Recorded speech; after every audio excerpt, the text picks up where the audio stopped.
नमस्कार, राम राम, सत श्री अकाल, आदाब। किसान साथियों, आप अच्छे होंगे, ठीक होंगे, भगवान से कामना करते हैं, दुआ करते हैं आप जहाँ भी रहें स्वस्थ रहें, अच्छे रहें, आपके काम में दिन दुगनी रात चुगनी उन्नति हो। परम पिता परमेश्वर से हमारी यही कामना है। साथियों, मैं अमित महिला, तहसील लवारू, डिस्ट्रिक्ट भिवानी, हरियाणा से। आज दिनांक 15 अक्टूबर 2022। कल हमने जैविक खेती के ऊपर बातचीत आप लोगों के बीच में की कि जैविक खेती के ऊपर हमें सफलताएँ क्यों नहीं मिलती हैं। उस विषय पर आपके बीच में हमारा एक वीडियो आया। काफ़ी साथियों ने उस वीडियो को देखा भी, अनुभव भी लिया होगा। तो वीडियो में सारी चीज़ें बताएगी कि जैविक खेती करने से पहले किन किन बातों का हमें ध्यान रखना है, वो सारी डिटेल से हमने आपको बताने का काम किया। साथियों, आज हम बात करेंगे चने की और सरसों की फसल के बारे में, क्योंकि चने का भी सही उपयुक्त समय आ चुका है और सरसों का भी सही उपयुक्त समय आ चुका है। तो उसकी बुआई करते समय किन बातों का हमें ध्यान रखना है, किन किन चीज़ों का उपयोग करना है। जो साथी ऑर्गेनिक फार्मिंग करते हैं और जो साथी रासायनिक फार्मिंग करते हैं, वो भी किन बातों का ध्यान दें, उस विषय पर भी हम बातचीत करेंगे।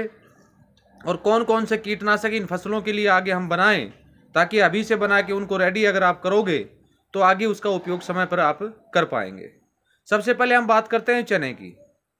चने की बुआई मुख्य रूप से अगर हम बात करें तो बरसात आधारित भी काफ़ी फार्मर, जो अब बरसात हो के रुकी है तो काफ़ी फार्मर के लिए खुशखबरी, खुशनुमा भी है कि यानी उनको सिंचाई, जहाँ पर सिंचित क्षेत्र नहीं था, जहाँ पर पानी नहीं होता था, वहाँ पर बरसात की वजह से वो चने की बुआई कर पाएंगे। तो चने की बुआई जब भी आप करते हो तो बीज उपचारित के ऊपर मैंने एक वीडियो आपको पहले भी बनाया था, मैं दोबारा आपको बता देता हूँ। जो भी चने का बीज आप लेते हो उसको दो तरीके से आप उपचारित कर सकते हो। पहला तरीका तो यह है कि आप उसको किसी तिरपाल के ऊपर डाल के और स्प्रेयर मशीन जो है उससे पूरे उसके चने के ऊपर उसका छिड़काव आप कर दीजिए, या उस बीज को किसी पोटली में बांध के वेस्ट डिकम्पोजर के सोल्यूशन के अंदर आप 4 से 5 मिनट रखिए और बाहर निकालिए, सुखा के उसकी बुआई आप करवा दीजिए।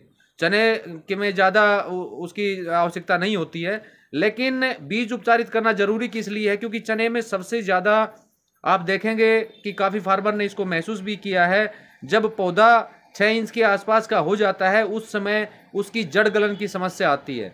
यानी जड़ गल जाती है, जड़ पीली हो जाती है और वो बिल्कुल ख़त्म हो जाता है। उससे रोकथाम के लिए हम क्या करें? उसकी रोकथाम के लिए हनेंसर प्लस वेस्ट डिकम्पोजर दोनों को मिला के छिड़काव करवाना है।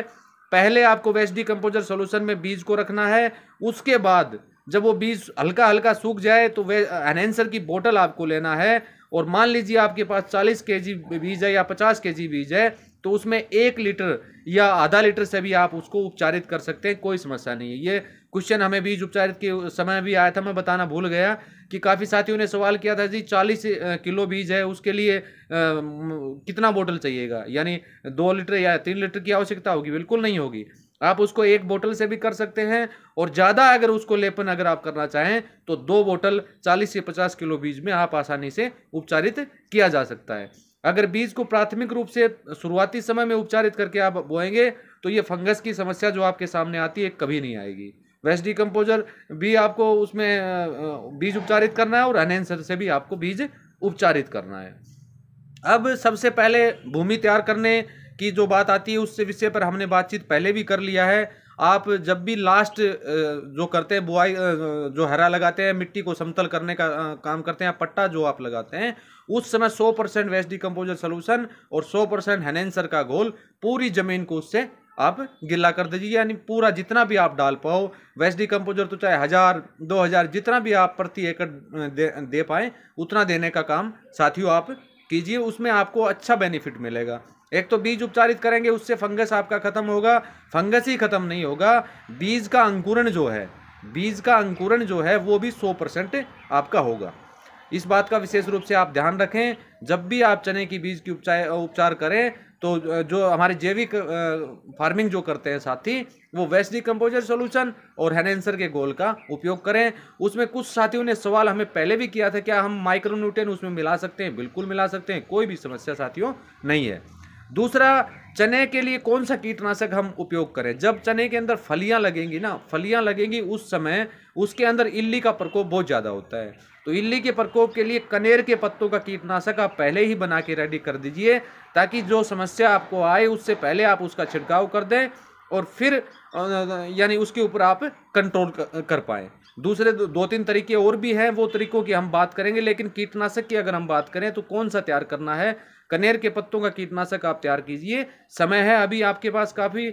अगर आपके पास कनेर नहीं है या कनेर उपलब्ध नहीं होता है तो नीम की निमोली, आपके पास सूखी नीम की निमोली मिल जाए तो भी अच्छा है। अगर पहले से आपने रेडी कर रखा है तो फिर आपको दोबारा तैयार करने की साथियों आवश्यकता नहीं है। तो इन चीज़ों का आपको ध्यान रखना है। सरसों की बात करें, सेम तरीका है बीज उपचारित करने का। पहले वेस्ट डिकम्पोजर से, उसके बाद आप अनेंसर से उसको बीज उपचारित करें और बीज को सुखाकर, यानी गिल्ला बीज की बुआई कभी ना करवाइए। इस बात का ध्यान आपको रखना है। बीज को सुखा के उसकी बुआई आपको करानी है, चाहे वो 1.5 घंटे में सूखे या 2 घंटे में सूखे, लेकिन बीज को सुखाने से बाद ही उसकी बुआई आप करवाएं। तो इस बात का विशेष रूप से आपको ध्यान रखें। और जैविक खेती में सबसे जरूरी चीज जो है, आप गहरा बीज ना डालें, ज्यादा बीज ना डालें। काफी साथियों को सरसों में हमने देखा है 2-2 किलो बीज प्रति एकड़ के हिसाब से डालने का काम करते हैं। ऐसा बिल्कुल कतई आप ना करें। 800 से 850 ग्राम बीज आप प्रति 1 एकड़ में डालेंगे तो उस पौधे से पौधे की दूरी में फासला भी अच्छा होगा। अगर फासला अच्छा होगा तो उसमें फुटाव शानदार आएगा, फुटाव शानदार आएगा तो उत्पादन हमारा ज़्यादा बढ़ेगा। तो इन चीज़ों का आप ध्यान रखें। सरसों में जब फलियां लगनी स्टार्ट होती हैं उस समय हरे तेले का प्रकोप बहुत मात्रा में हमने देखा है। और हरे तेले का प्रकोप इतना भयंकर होता है कि जिसका कोई अनुमान आप नहीं लगा सकते। यानी ये माने कि 50 से 60% उसके अंदर यानी जो उत्पादन है वो कम हो जाता है। उसके कंट्रोल के लिए कनेर के पत्तों का कीटनाशक अभी से आप बना लीजिए या नीम के निमोली का कीटनाशक आप बना लीजिए। जब कीट का समय आएगा उस समय मैं वीडियो इसका बना दूंगा। अनेंसर के साथ में इसका उपयोग आपको करना है। अब सरसों के अंदर एक सबसे बड़ी समस्या और भी आती है। जब सरसों की बुआई हम करते हैं, बीज अंकुरण हो जाता है, उस समय पत्तों पर सफ़ेद सफ़ेद धब्बे आपको नजर आएंगे। उसको हम वैसे धोलिया रोग बोलते हैं, जो यानी पत्ते जिसमें बढ़वार को भी वो रोक देता है। उसका समाधान एक ही है, वेस्ट डिकम्पोजर का सोल्यूशन आपको लेना है, ताज़ा घोल आपको लेना है। 50 से 60% आप वेस्ट डिकम्पोजर का सोल्यूशन आप लीजिए और उसके साथ में कुछ मात्रा में अनेंसर आप मिलाइए अगर ये समस्या आती है तो। क्योंकि गर्मी का प्रकोप ज़्यादा होगा, तापमान अगर बढ़ेगा तो ये समस्या आपके सामने आ सकती है। अगर ऐसा ही मौसम रहा, ठंडा मौसम रहा है तो ये दिक्कत आपको बिल्कुल नहीं आएगी। उस समय 60% वेस्ट डिकम्पोजर सोल्यूशन और कुछ मात्रा में अनेंसर का मिला के छिड़काव आप करवा दीजिए, ये समस्या भी आपकी बिल्कुल खत्म हो जाएगी। बीज उपचारित आप अवश्य करें क्योंकि उससे आपके पौधे के अंदर ग्रोथ भी होगी और ग्रोथ के साथ साथ यानी जो जन्मेशन है वो भी एक अच्छा आएगा। जन्मेशन अच्छा होगा तो पौधा आपका सुरक्षित भी रहेगा क्योंकि उसको रोग का जो प्रकोप है वो उसके ऊपर नहीं आने देगा। क्योंकि पहले भी हम वेस्ट डिकम्पोजर उसमें डाल चुके हैं भूमि को तैयार करते समय, और उसके बाद हमने उसको बीज उपचारित करके लगाने का काम हम करेंगे तो हमें बहुत अच्छा बेनिफिट मिलेगा। तो साथियों, वीडियो को ज़्यादा लंबा मैं नहीं करूँगा।